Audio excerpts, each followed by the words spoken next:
So there is this day ride in Norway that is so terrifyingly beautiful that I've had it on a hard drive for 3 years and I've been scared to show you it. Located on the west side of the country, deep in the heart of Fjord Norway, a day like no other. I call it the world's greatest day ride. No way, you lie. I don't believe ya. I know that's a bold statement. You don't say! But I truly believe there is nowhere else on this planet that can match this day ride.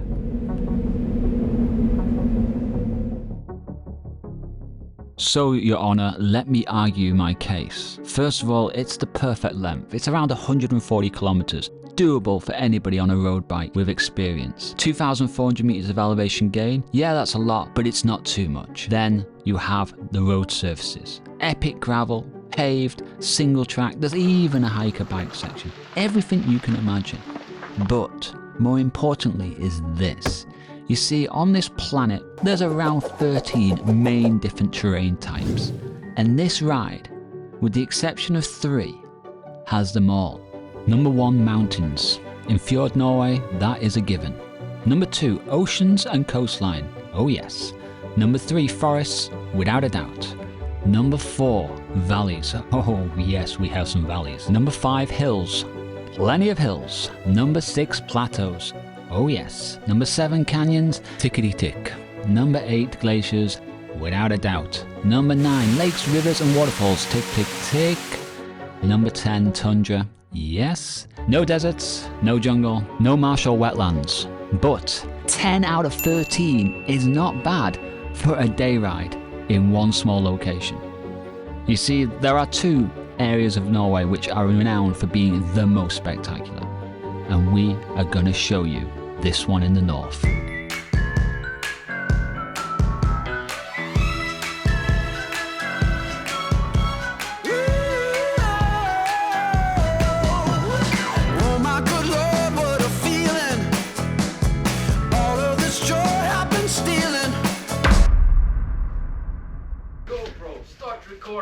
GoPro, start recording, and don't stop until we're finished.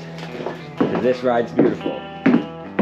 So we start this ride at Grotley Mountain Cabin, which is a historic place in the middle of nowhere, and it is the perfect place to begin this loop. And straight off the bat, we're on to this road, where you can't get bad footage, even if you try. Well, if there's one road you want to start a video off on, it's this one. Gamle Stienfellas Veien. It's one of the most famous roads in Norway. It's one of the most spectacular roads anywhere on the planet. And it's a beautiful, beautiful morning. A little bit of mist about. It's about 10 degrees right now. The sun is on my back. You could not ask for a better road to ride, to be honest with you. This road is ridiculous. It's just... It's another level. It's another level.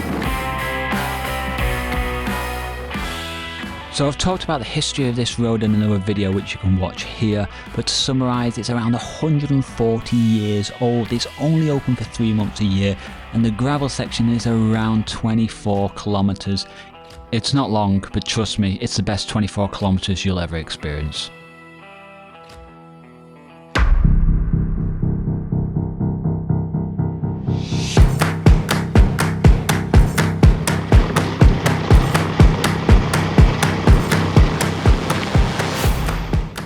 As you reach the end of the mountain plateau, the descent down is like something out of a fantasy world. You dance between shadow and light, cascading rivers and waterfalls, the sound of nature all around you. It is by far one of the greatest descents you can ever do on a bike, down to the bottom of the valley, where the mist will greet us.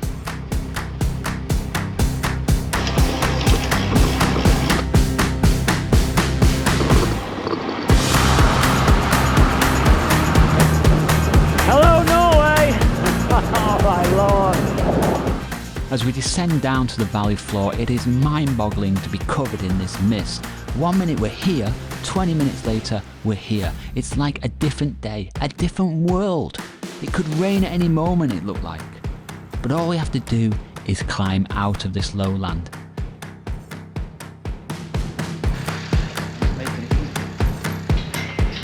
And with a little bit of research, we discovered an old abandoned route over the mountains, a secret passage.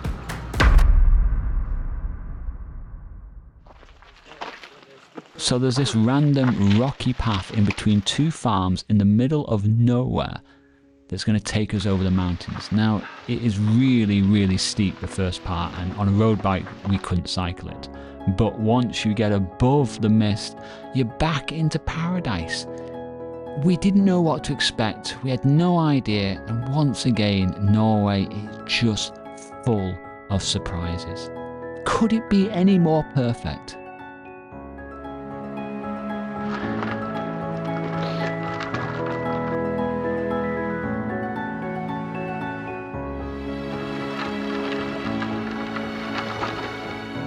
Now, to get off this mountain ridge, there was a narrow valley with a lake running through it, which meant there was just a small hiking path on one side. It's really narrow in places, and it's okay to descend, but probably not ideal climbing, especially on a road bike. But it's doable, and with the views so stunning, it's hard to keep your eyes on the path. Once you get further down, you go through an enchanting forest, and there's just high-rise rock cliffs all around you. Waterfalls, as always, it's just paradise. Eventually you'll hit a paved road which will take you down to the valley floor, and no mist on this side of the mountains.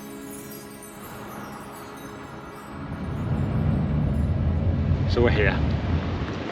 We are here, and we're going to take now the ferry along the most famous fjord in the world, Geiranger Fjord, to the town of Geiranger, and then we're going to go up a big climb to Dalsnibba.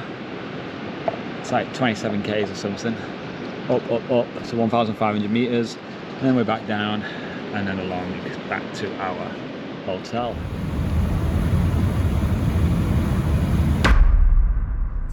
Weil der Freier, dessen Heiratsanträge von den 7 Schwestern beharrlich abgewiesen wurde, sich zu Linderung und Trost der Flasche zugewandt hat. Tunnel mit einer Gesamtlänge von über 4 Kilometern. Führen wir jetzt geradeaus weiter? According to an ancient legend, the 7 sisters are still unmarried. The waterfall you can see on the other side of the fjord, over there on the right, has then naturally been given the name of the Wooer waterfall, or simply the Wooer. In the middle of the waterfall, you can see the outline of what looks like a bottle. Legend says that the bottle is there because the wooer, whose proposal of marriage has been constantly rejected by the 7 sisters, has turned to the bottle for comfort and consolation.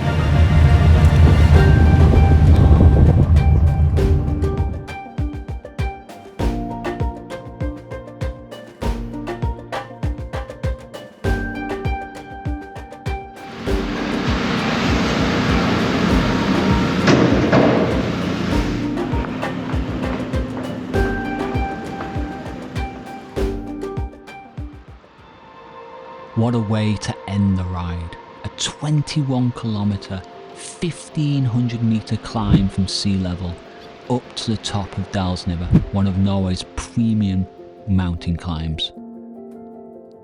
The average gradient is around 7%, but the last part is really tough.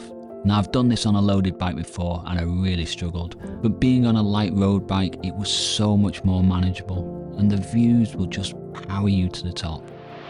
Look at this view.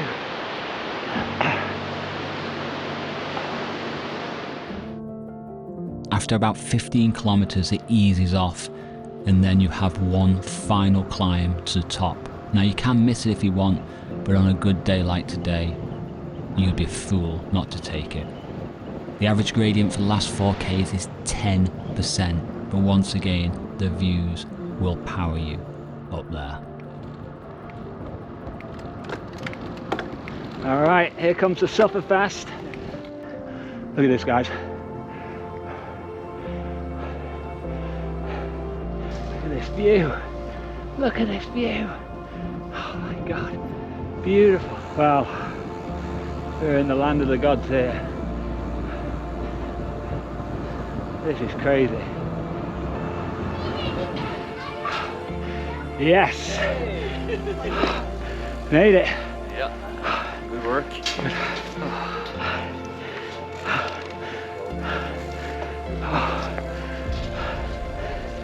What I love about these roads is that you don't just cycle them once and tick it off your bucket list. It's something you can do every year. The time of year right now is September, so there's limited snow on the mountains, and the light just shining through the clouds gives it that mythical feel.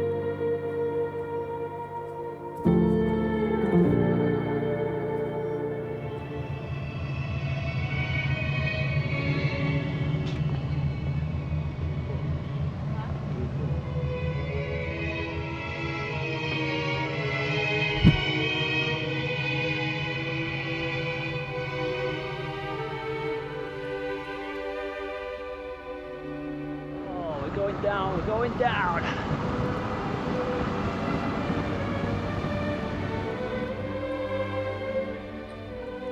Now, is this the greatest day ride on the planet? I'm sure there's many that will disagree, but when the weather is right, I cannot think of anywhere else that offers this variety of scenery, terrain, road type, and most importantly, adventure. So if you want to see the route, just go onto cyclenorway.com, sign up for a free user, and then you can go to the west page and just click on the world's greatest day ride. And then if you want the full information, all the information about how to cycle it, how to get there, what you should take, what you should definitely check out, alternative routes, etc., all the lowdown, then you can just sign up for the paid account and get basically so much information about all the best cycling routes here in Norway. And if you're unsure about anything or you need further information, you can just ask me questions in the comment box. And if you're planning on coming to Norway but you're just not sure where to go, what to do, you're a bit overwhelmed, jump on a call with me. We'll plan it all out. We'll look at the best routes for you specifically. I'll answer all your questions and I'll show you a world you did not know existed. Trust me, 40,000 kilometers around this country by bike. I know every corner.